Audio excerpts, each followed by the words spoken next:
The Bug Girl, a True Story by the Bug Girl herself, Sophia Spencer, with Margaret McNamara.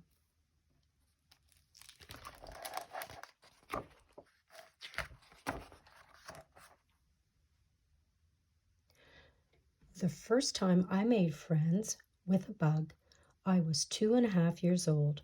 My mom took me to a butterfly conservatory, which is like a zoo for butterflies. As soon as we got there, a butterfly perched on my shoulder. It flitted on my hand and my foot and my elbow and my head and even my nose. It stayed with me the whole time we were there. When it was time to go home, a guard stopped us at the door. "I'm sorry, miss, the butterfly has to stay here," he told me. "Say goodbye to the butterfly," said my mum. "But it does not move." Carefully, gently, the guard took the butterfly from my shoulder, and after a moment, away it flew. "Bye-bye, butterfly," I said. From that day on, I was bug crazy. Other kids liked storybooks. I liked bug books. Other kids watched cat videos.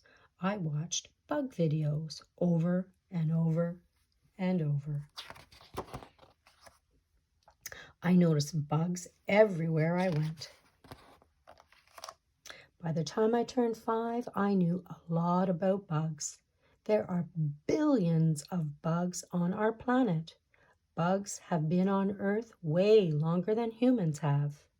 They live in every continent, even Antarctica.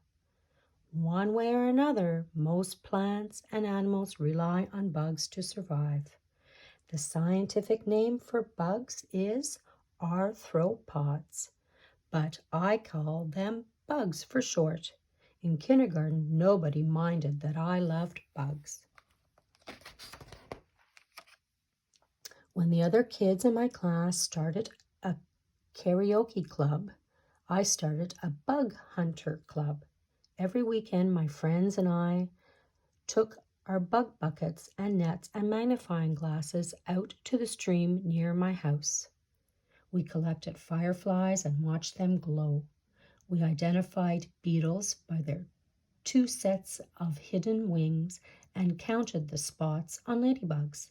We watched dragonflies hover like helicopters. We even collected stink bugs, which really can stink.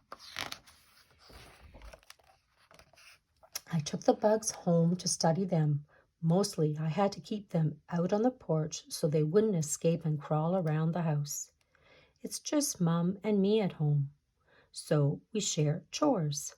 Mom has a lot of rules. Make your bed, pick up your clothes, keep your room neat. No ants in the house, unless they're in an ant farm.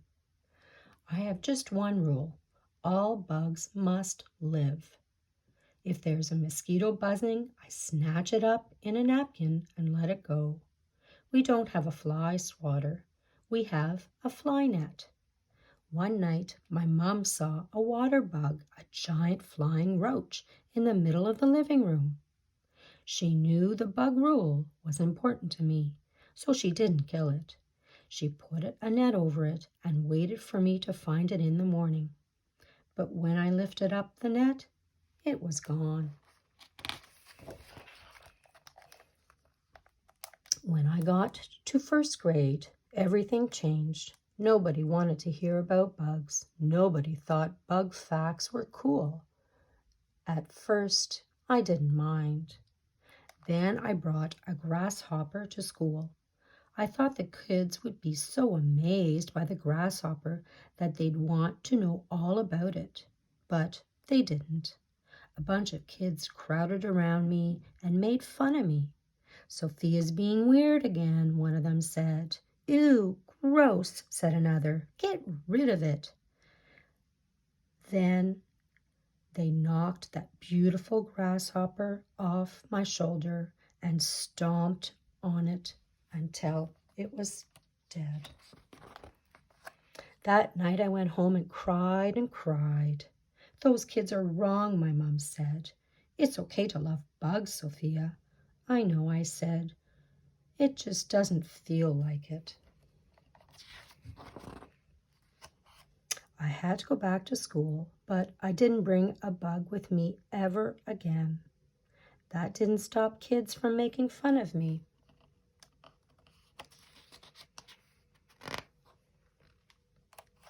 About halfway through first grade, I took a break from bugs.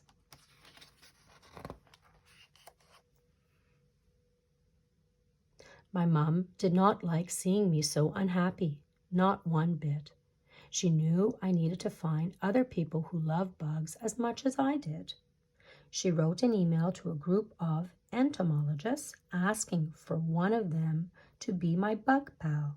She wanted me to hear from an expert that it is not weird or strange to love bugs and insects. Maybe somebody will write back, said my mom. Maybe, I said, or at least call. We thought those scientists would be too busy to respond. But 3 days later, my mom got an email. She opened it. It's from a bug scientist named Morgan Jackson, she said. He wants to put my letter online so that other entomologists can read about you. Okay? Okay, I said. Morgan Jackson posted my mom's letter, and he asked other bug scientists all around the world to let me know if they had any advice for a girl who loves bugs. 2 days after that, messages and posts and videos poured in. I couldn't believe how many people around the world loved bugs as much as I did, and how many of them were grown-up women. Some were scientists who wrote about the work they did in their labs. Others shared videos of themselves with bugs on their arms and sent pictures of themselves hunting bugs in the wild. I looked at those messages day after day. All these people love bugs, I said to my mom. They do, she said, and they're not weird. Nope, said my mom. They're curious, just like you. Newspaper reporters read my story online and they started calling my mom to find out more. The reporters asked to interview me, and I talked to them on the phone. My mom and I even appeared on television, which was a bit scary. It's hard to be on television when you are just an ordinary person, but I did it. I wanted to get the word out that it's okay to love bugs. Then Morgan Jackson decided to write a scientific article about how entomologists can get young people excited about science. Morgan asked if I would like to help write the article. I said yes. School got a bit easier after that because I didn't feel so alone. And nowadays I like even more things. Gymnastics, time travel books, swimming, and technology. But not too long ago, when somebody asked me to describe myself in 3 words, I said, the bug girl. That's because I'm happiest when it's just me, a few green leaves, some drops of water, and a bug to keep me company.